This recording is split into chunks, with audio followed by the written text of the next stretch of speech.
I know there's a lot of people protesting that, but I also know that there's probably people that are just going about their everyday lives, and even if they support the protest, just because they're trying to live life. Do you feel like has it been disruptive, or how disruptive has it been to normal everyday life for those who are just trying to go back and forth to work or whatever it is? Uh, in work, there's no problem. I mean, there's no protests in daylight, and people are living their normal lives in daylight. But after like uh, 8 p.m., uh, people, a lot of people in some places start uh, saying Javid Shah out of their homes or uh, in their balconies or some in the streets, but it doesn't interrupt the normal daily life. Uh, that's So like that. it's more like a so it's more like it's a nightly thing. They can't say what they want in daylight.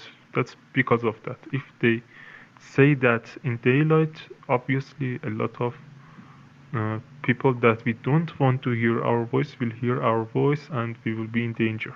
Yeah, that's guaranteed death. Yes. Um, do you know anybody personally that's been taken out by the regime as a result of everything? I know a lot of people getting murdered by this regime, and yes, I know a kid, I think he's 17 years, I don't think he's older, or maybe at most 20. He was he has lost his parents uh, when he was uh, I think he was 2. I don't really remember, but he was an orphan, and he's still a kid, and he is arrested, and we don't know anything about him. We don't know if he's alive, if he's dead. We don't know if he's safe. We don't know anything about that, and a lot of people I know personally has been murdered. Yeah, that's horrific. I'm sorry to hear that. Um, is it okay? So we hear a lot of reports inside coming out from the country that, I mean, just like horrible things like them specifically targeting children on purpose, them cutting people's organs out and organ harvesting people, killing the wounded, going after doctors for trying to help the wounded. Is it really like that deep down inside of there? Yeah, you said that's all true. I have seen pictures of that, and they're all true, unfortunately. Yeah. Yeah, and yeah, and I think it's important that people really understand how real that is, because a lot of people try to push back on that and claim that people are trying to act like the numbers aren't as big or as bad as they really are. It's like they don't want, and I'm sure a lot of that comes from the regime's propaganda itself and maybe other Muslim nations as well. But I see a lot of people in the West that even try to dismiss it and act like, well, it's probably nowhere near as bad as people act like it is. There are always people who don't believe numbers. There are always people who don't believe numbers, and I don't know what to say to them. Maybe they don't want to accept their reality, and there are always people who have never ever read Quran and labeled us as Islamophobic. They don't want to accept the reality as well. I don't have any word to say to those. Yeah, those people are deranged and they're delusional. Islamophobic, that's another thing. That is like the stupidest word I've ever heard in my life, because it's a fact that Islam has a murderous history. I mean, that's just anybody that's living in reality. It's obvious, and it's not just one place. It's in various places all the time. And when one goes away, another one comes up and it constantly goes in and out. So I don't understand. I don't understand how people call that Islamophobic. But I won't be surprised if that's another regime's propaganda. I think that's pretty possible because Iran is very prosperous. It has really riches. It has a lot of riches, and it can. Iran, I don't mean Iranian, I mean Islamic regime. This Islamic regime can make words uh, out of thin air and do something like this. I won't be surprised if it's something that regime has created. yeah, that makes a lot of sense, really. What do you? I've heard that the Ayatollah has ran underground in a bunker. Or do you know anything about that or no? In 12-day war, he did the same, and it's his safe ground. It's uh, somewhere that he thinks he's safe, and that's pretty possible. We have seen it happen, and why not again? Yeah, that makes a lot of sense, really. And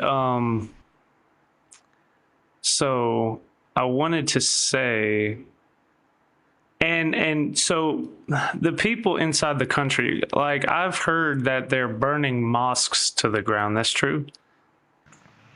There are two sides of that. One side is that the police, the Basij, these jihadis in Iran, they captured people and put them in the mosques.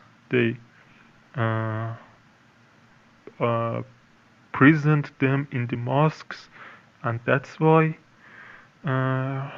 Iranians start uh, firing mosques. That's one reason. The second is that it's the work of regime. He wants to uh, let the religious people to be on regime's side. They don't want to lose religious people, uh, and uh, how should I say it? He don't. The regime doesn't want religious people to be on the side of Iranians. Uh, he doesn't. The regime doesn't want to lose religious people. That's why the regime started firing mosques uh, himself itself.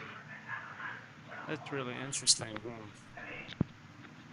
So you feel like they're trying to use that as some sort of to incentivize the people in the country that identifies Muslims not to join the revolution. Exactly. That's very interesting. Um,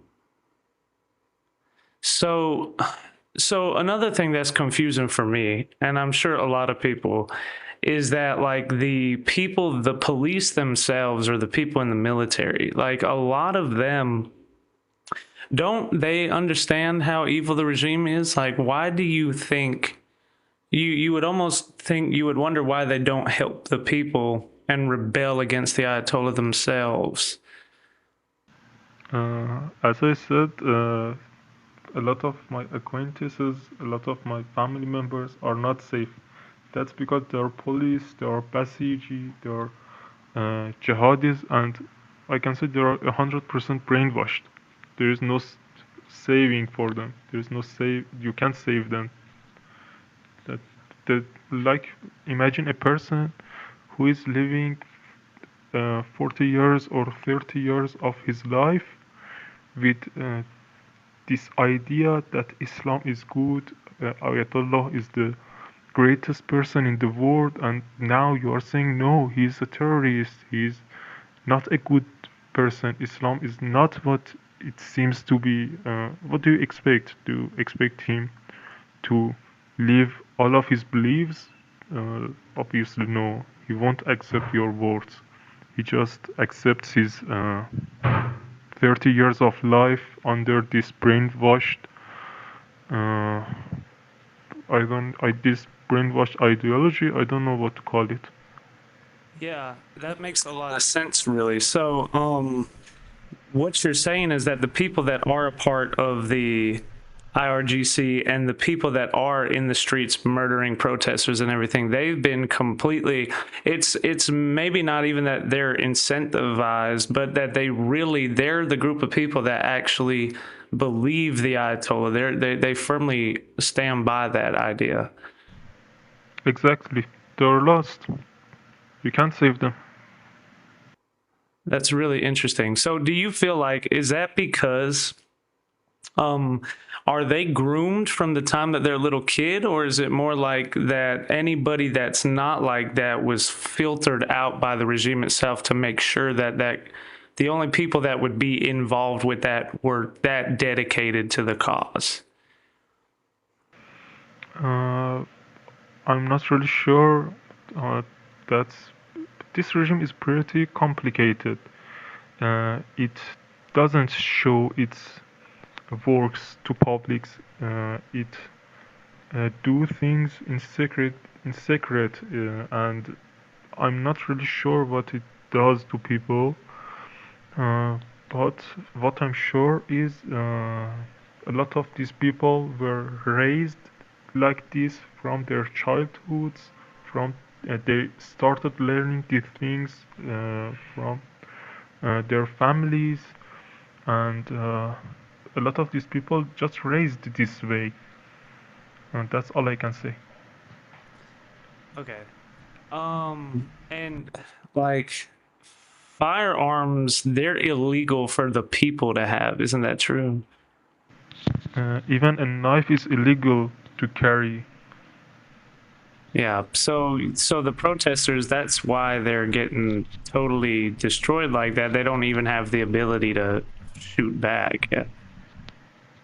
There is no way for us to win this war. There is no way.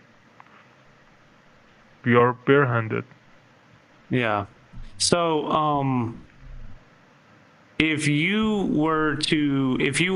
wanted to say something to anybody that's outside of the country that was listening to it, and you wanted to help them understand and explain exactly how dire the situation is and what you wanted to say to them, what would you say? I would say uh, everything is obvious. Everyone can accept whatever it wants to accept. If you want to accept reality, you can accept reality. If you want to accept your delusions, just accept your delusions. So you feel like everything's already been said that needs to be said. They just need to accept whether or not that's actually true or not. Yes. All right. I mean that makes a lot of sense, really. Um, and I've heard also that is it true? Like I've been hearing that they're purposefully like not giving the bodies of women and children back. Is that true? And that's something even us in Iran are very worried about. And yes, I don't know how many videos of Iranians' bodies have you have seen, but in a lot of those videos, you can't see much of women's bodies. But in protests, you hear a lot of women's voices.